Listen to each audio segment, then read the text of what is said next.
get this in the reverse of what we just did. Lift up on the dash panel, carefully slide that in.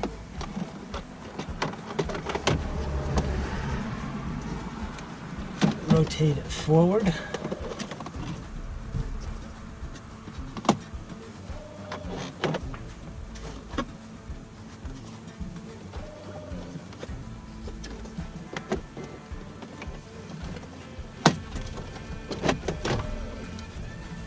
Plug everything back in.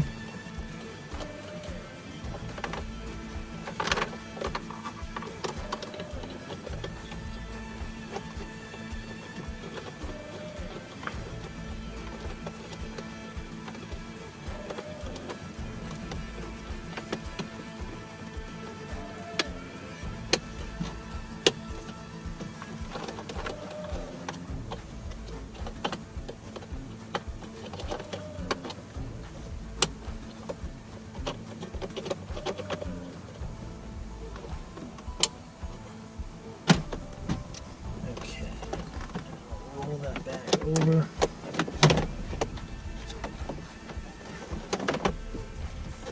Put the wires down so you don't get the wires pinched. And all these screws that I took out, they're all Phillips head. It has a hex head on it. I don't know what size the hex is. I've been using Phillips. They're all the same length. Stereo, all this stuff is all the same. So you don't have to worry about going in the right spot because they're all.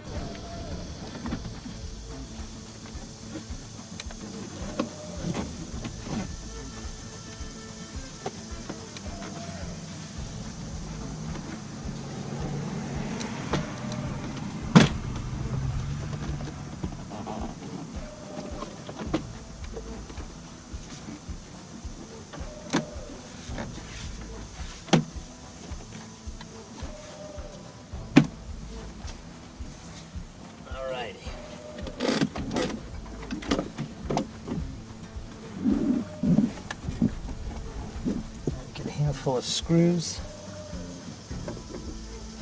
Start putting all the screws back.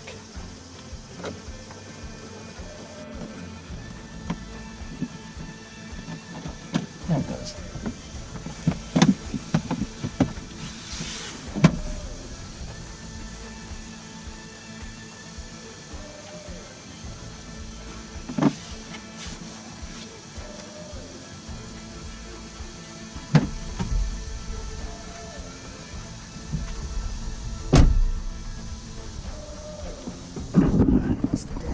Top is on. You can get this little piece off the side. Has a bunch of little holes it lines up to. Snap back in. And we're going to do the A-pillar covers. Put the battery back in. You can see that all the lights are on. So I now have lights on the left side showing that the door graphic on which doors are open.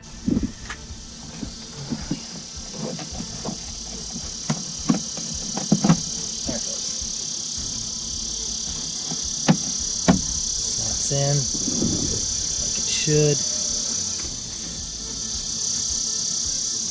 Phillips head here. Make sure I get it in the holes right.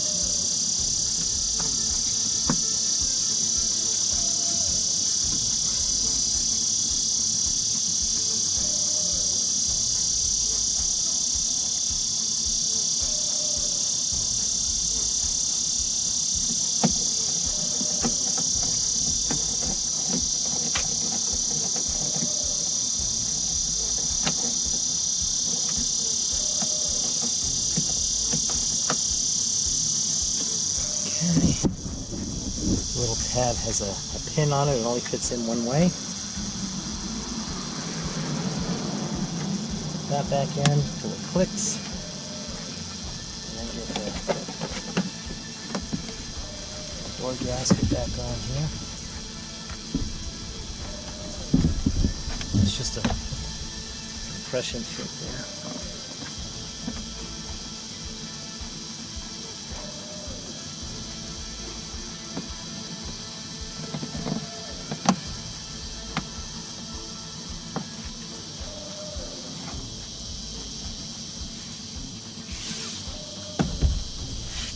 Left side's done.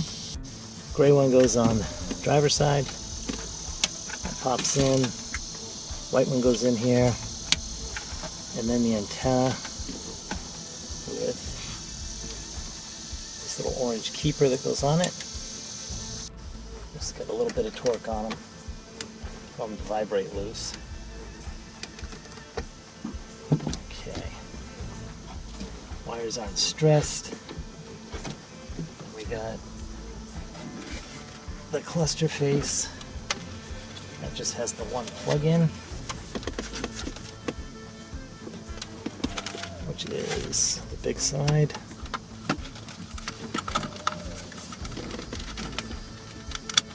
Once that clicks, this has up there a couple of tabs. Slide the tabs in the hole first, like that.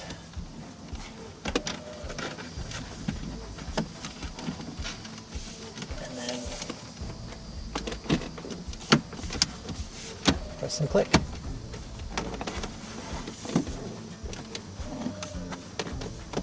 Alright, now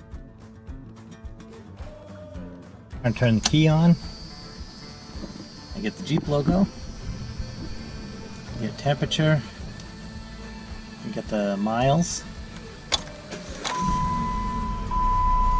Everything works. You get the lights.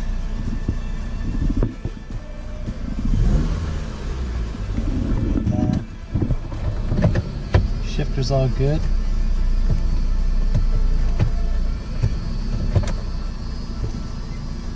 And then I've got two buttons. So these are the factory buttons that come on it. I've got, oh, it's kind of bright light. I got setup and reset. So the cars with the EVIC have a 6-button pad. Okay, I went to LKQ and I took apart a steering wheel from I think it's a 2012 Dodge Caravan, Jeep, they're all Chrysler. It had these buttons, which is the same as what my Jeep's got. So I had the step, reset, and the other side is the cruise control buttons. And it had the wire harness.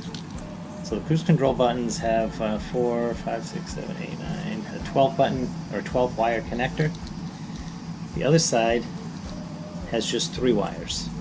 A little tiny plug. This one's got a big wide plug. This particular car had stereo buttons.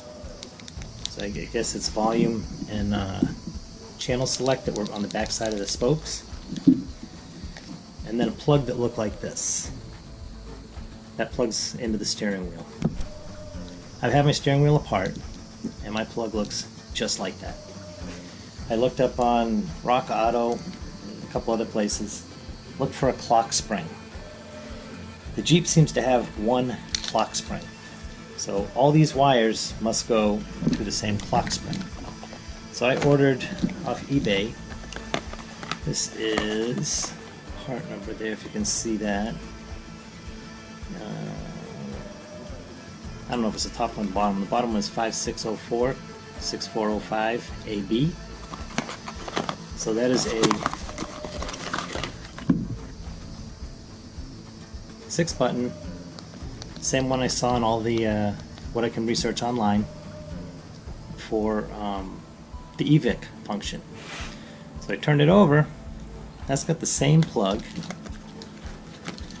and it's the same size as this 2-button switch. That's what's in the car. This is what I want to put in it. They look the same to me, size-wise. You flip them over, they look the same. So I pulled the plug off of this,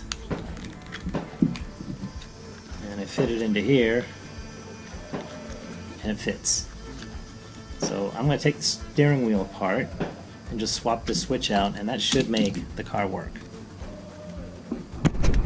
Okay, put everything back off in the car again. I'm going to pull the airbag. That takes a 10mm socket. It's right behind the steering wheel there. The holes are exposed. There's no plugs or anything to pull out.